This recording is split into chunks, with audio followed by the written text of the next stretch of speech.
July 3rd, 1997.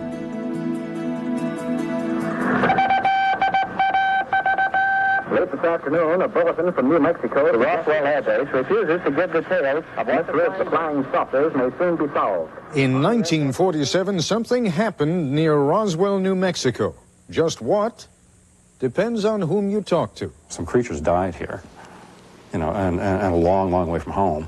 As far as I know, an alien spacecraft did not crash in Roswell, New Mexico in 1947. 50 years later, the true believers will not be swayed. I definitely believe it's a cover-up the Air Force is putting up.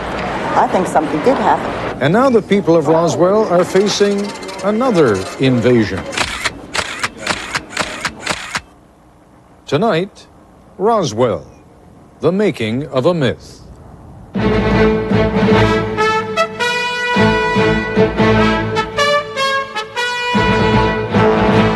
This is ABC News Nightline. Reporting from Washington, Ted Koppel. It's rare that I can have such confidence of achieving a certain end with many thousands, perhaps even tens of thousands of viewers, absolutely regardless of what I say next.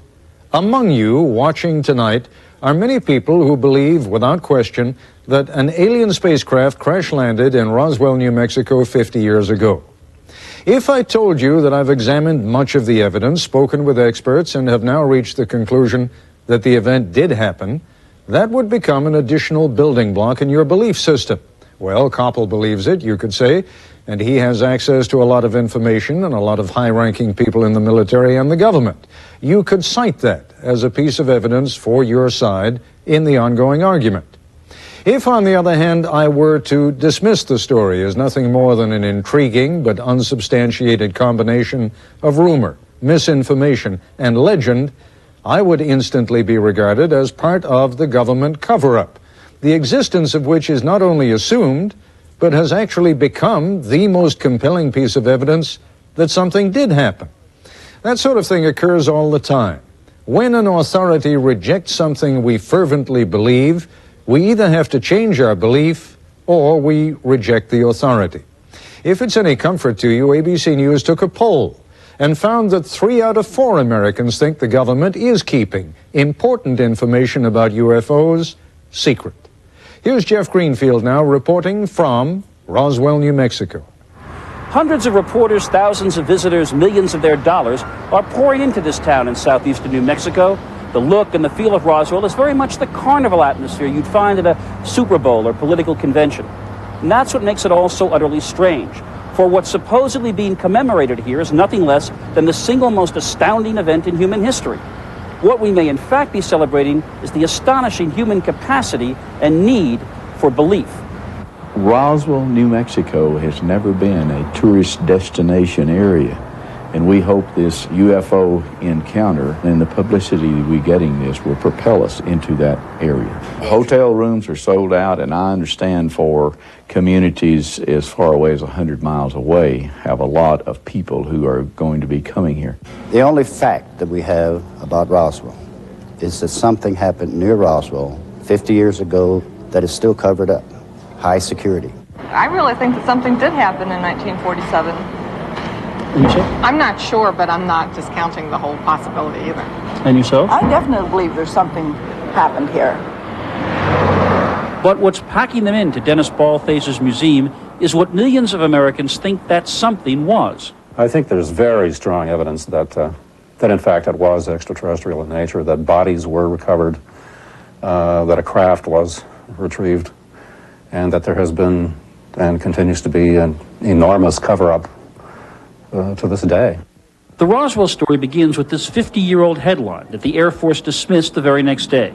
The so-called flying disc, they said, was simply debris from a weather balloon and a radar reflector. And there the story stayed for more than 30 years. But around 1980, UFO enthusiasts began telling a far more dramatic Roswell story, a story dramatized in no less than 3 movies.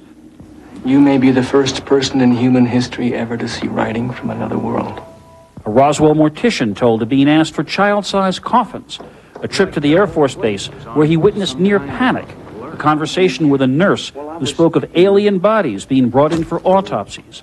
Other residents told of seeing a crashed spacecraft, dead aliens, even a living alien. This one just moved. This is the story that is also told in Roswell's downtown UFO museum.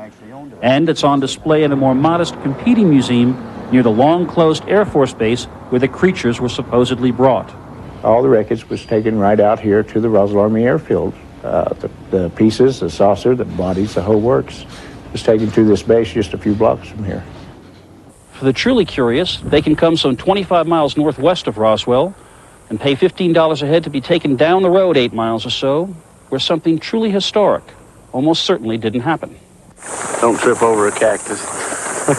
Hub Coyne is a rancher who now owns the land where one witness said he saw a crashed saucer, complete with dead and dying aliens. Even many of those who believe the alien crash story doubt that anything at all happened at this site. But the Torres family was curious enough to drive 12 hours from Kansas City to see for themselves. I really believe it happened. I believe the government does hide things from their citizens. I don't think that we're all that stupid.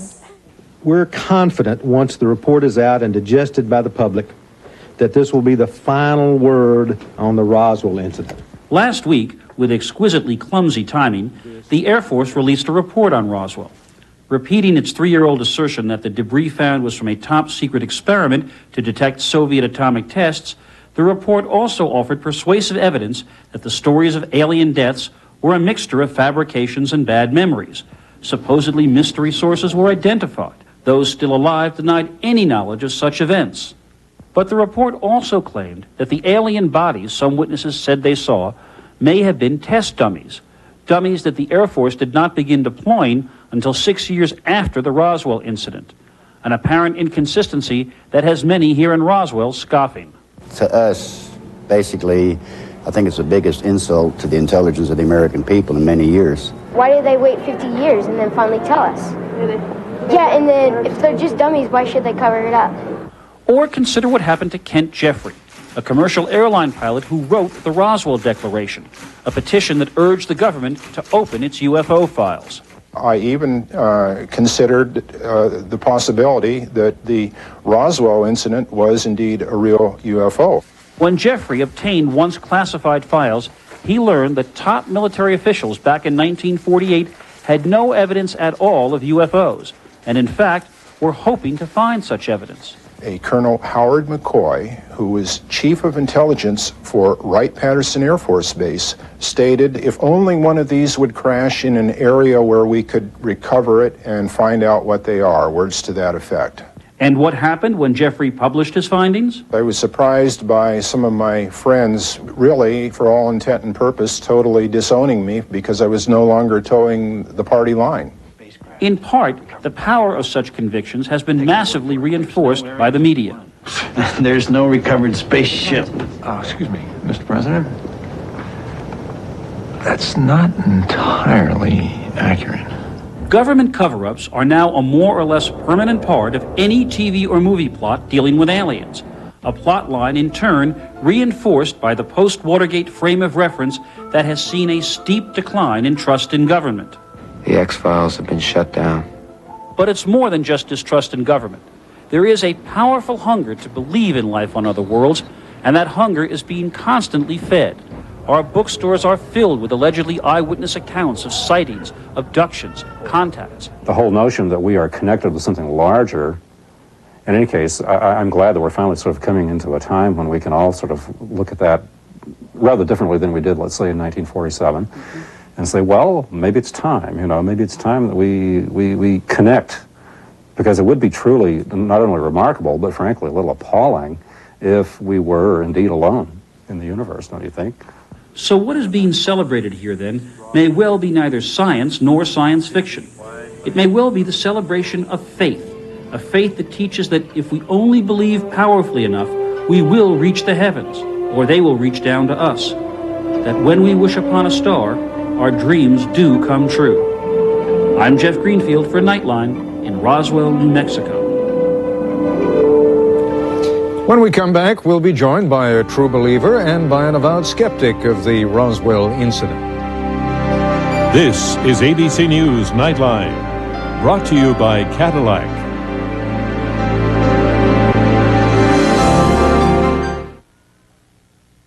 Unchain my heart, and baby let me go. Unchain my heart, 'cause you don't love me no more. Eldorado Touring Coupe with the 300 horsepower North Star system. Isn't it time you lived without limits?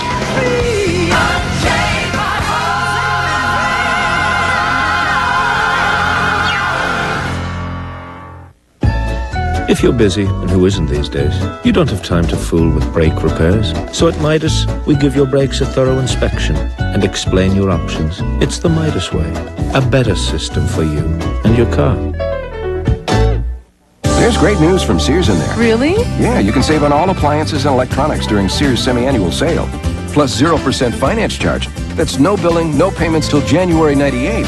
So I can get that new Kimmer refrigerator. If you hurry, sale ends Saturday. Tomorrow, it's Independence Day, and we're making contact with Mars. Is this the next giant leap for mankind? Watch ABC's World News Tonight with Peter Jennings. This is the new TV Guide Summer Sci-Fi issue. From Babylon 5 to Stargate, it's your first look at the best in sci-fi TV. Plus a preview of futuristic shows like Mission Genesis and the new series from the late Gene Roddenberry. And of course, you can always count on TV Guide for comprehensive and accurate local listings. Plus TV's best movie guide with top picks from Gene Siskel and over 300 movie reviews every week. It's all here in America's best magazine. So keep up with what's on. Get inside TV Guide. Bet you want to know what Summerfest is. Summerfest is family fun. It's good food. It's a great value. They're both right. Because Summerfest is a great deal on grilled prime rib at Ponderosa Steakhouse. Grilled for that summertime flavor, served with our buffet and Sunday bar, all at a great low Summerfest price you won't want to miss. Summerfest is grilled prime rib at Ponderosa. Hurry in for Summerfest. Joining us from Roswell, New Mexico, author Kevin Randle, a true believer who has written several books on Roswell and on UFOs. And joining us from San Francisco, Kent Jeffrey, a former believer who, after considerable research, is now convinced that a spacecraft never crashed near Roswell. Gentlemen, I want to begin with as broad a palette as possible and see if I can get some agreement between you before we start refining things down a little and reaching the point of disagreement. Can we at least agree that anyone who believes in God believes in the notion of an extraterrestrial being? Mr. Jeffrey? Well, that's a very difficult question to answer. I think that a lot of religions actually are opposed to the notion of other intelligent life in the universe because it threatens the exalted position of man in which they believe. Well, perhaps I should have refined my question. The notion of God as existing everywhere throughout the universe, being omniscient and omnipresent, surely that is the ultimate definition of an extraterrestrial. Certainly, that's a different perspective, but it could be looked at that way. Plus, a lot of people have said, Barry Goldwater included, that he believes that God would have not just created man as the only intelligent life in the universe, with the universe being as vast as it is. All right, so even though you are a skeptic on the Roswell incident, at least we can find some broad agreement, and I'll turn to Mr. Randle in a moment now, that you don't dismiss the notion that there may be intelligent life out there somewhere. Absolutely. I think it's highly likely that there is. It's very anthropocentric to think that we are the only intelligent life in this vast universe. The $64 question is whether or not any other civilization has developed the technology to travel from there to here, which actually defies our understanding of the laws of physics.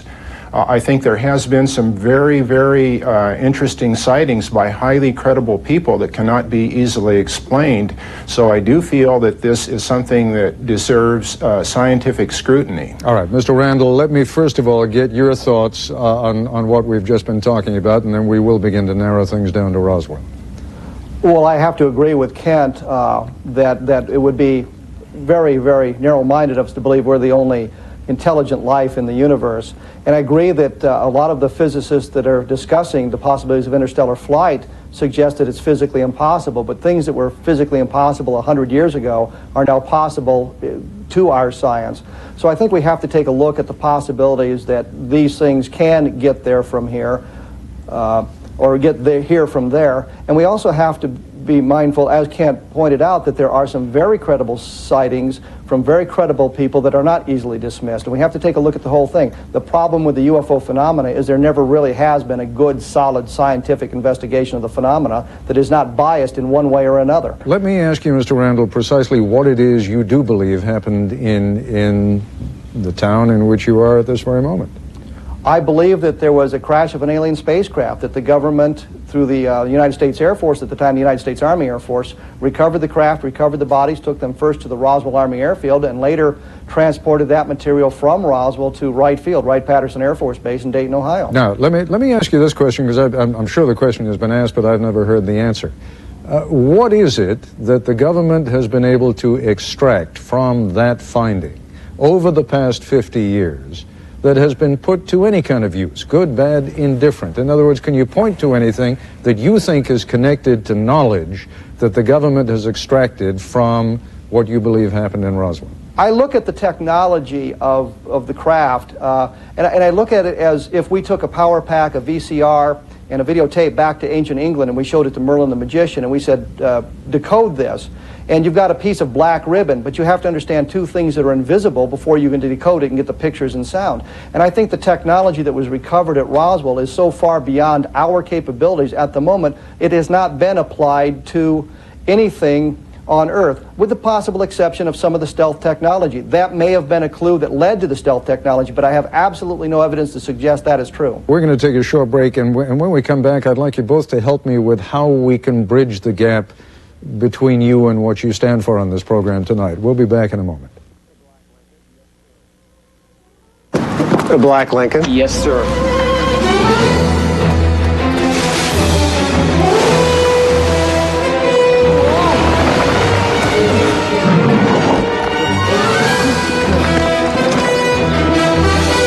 Introducing Navigator from Lincoln. Why didn't you just have him park it in the lot? I didn't want it scratched. Navigator from Lincoln. What a luxury should be. Nothing takes you out of the action faster than a diarrhea medicine that can let you down. But you can count on Imodium AD to stop diarrhea, often in one dose. You could end up taking dose after dose after dose of the pink stuff to stop diarrhea as effectively as Imodium AD. Don't take chances when you have diarrhea. Take Imodium AD, one dose relief you can count on. Who's having more fun, gays in the military or gays in Hawaii? We'll ask Floyd Brown, Andrew Sullivan, Krista Miller, and Scott Thompson. Politically Incorrect with Bill Maher, coming up on ABC Late Night.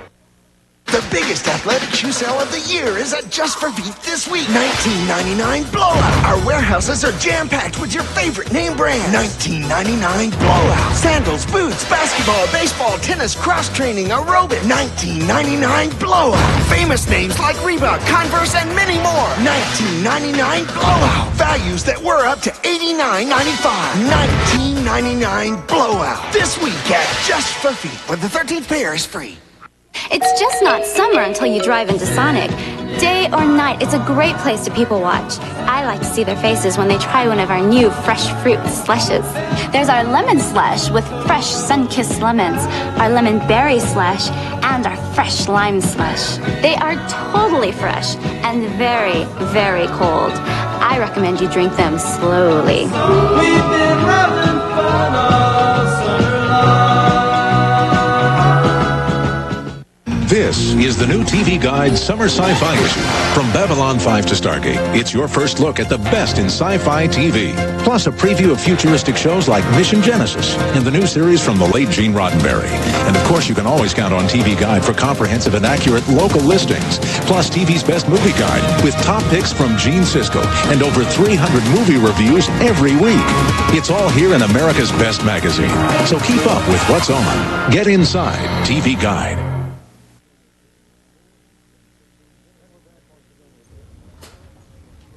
And we're back once again with Kevin Randle and Kent Jeffrey. And gentlemen, let's pay each other the compliment of assuming that each of us would like nothing better than to come to the truth. My question to you is, how do we do that in such a way that we don't risk totally, no pun intended, alienating everybody else? Mr. Randle, you want to take the first crack at that? I think what we have to do is take an objective, scientific look at the phenomenon by people who are not biased one way or another. And as tell me who you're talking about. I mean, who meets the definition of being totally unbiased? I've never met such a person.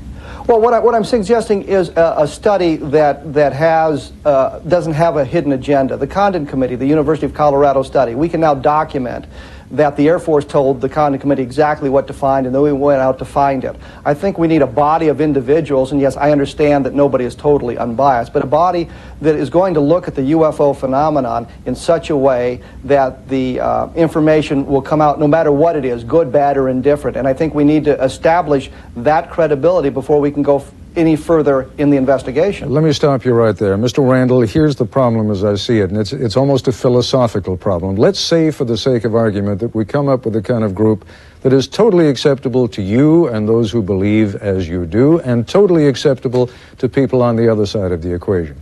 That is acceptable until the time that they reach a judgment. And let us say that this group, which you find acceptable today, 1 year from today, comes back and says, Mr. Randle, I regret to have to tell you, it's baloney. There is nothing there. You know that even if you're intellectually honest enough to say, well, I have to accept that, most people out there aren't going to. Oh, that's the problem. And I realized that when the Condon Committee was formed back in the late 1960s, that the only answer that would be acceptable to everybody would be the answer that, yes, we've been visited. I knew if they suggested that there was no visitation, their report would be rejected out of hand.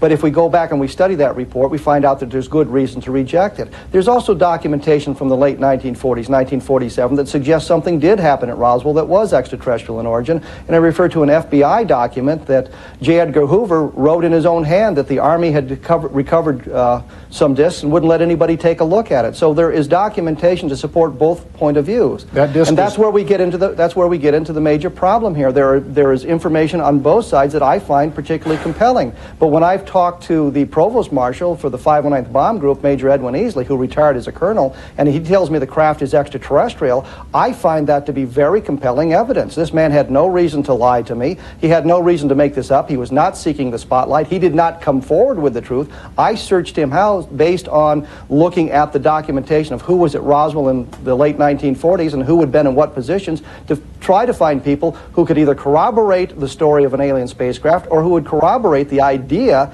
that something terrestrial crashed here that had been misidentified by people. Let me just suggest to you, with all due respect, that finding someone who says something, or even finding someone who genuinely believes something, is suggestive, but it's not evidence. Is there any evidence? Is there a piece of machinery, equipment, something that has been found that is still available, which is evidentiary in terms of proving that something happened in Roswell that is not explained by the normal rules?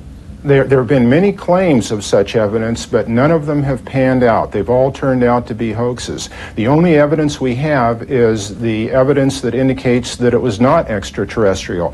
We have the military documents from 1948 and 1947 already mentioned. I spoke with the men of the 509th Bomb Group, talking to 15 B-29 pilots and 2 navigators who were there in 1947, and they regard this entire matter as complete nonsense. They were a very close-knit group, the only atomic bomb group in the world, and they are emphatic that if something as dramatic as the crash of an alien spaceship had occurred at their base and the material was recovered and flown through their base, they would have known about it. Mr. Randle, you're going to get the last word.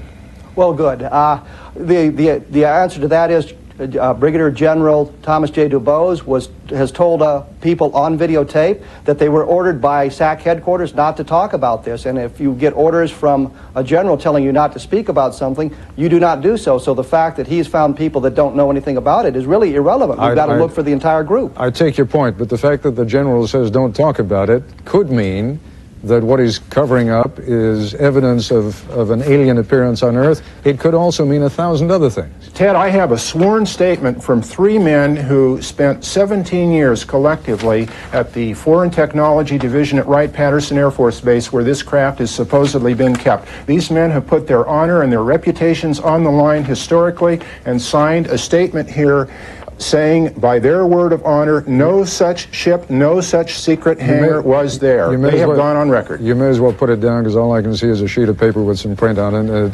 that in and of itself, I take your point, but I promised Mr. Randall he'd get the last word. Mr. Randall, you're going to get the last word. This is it.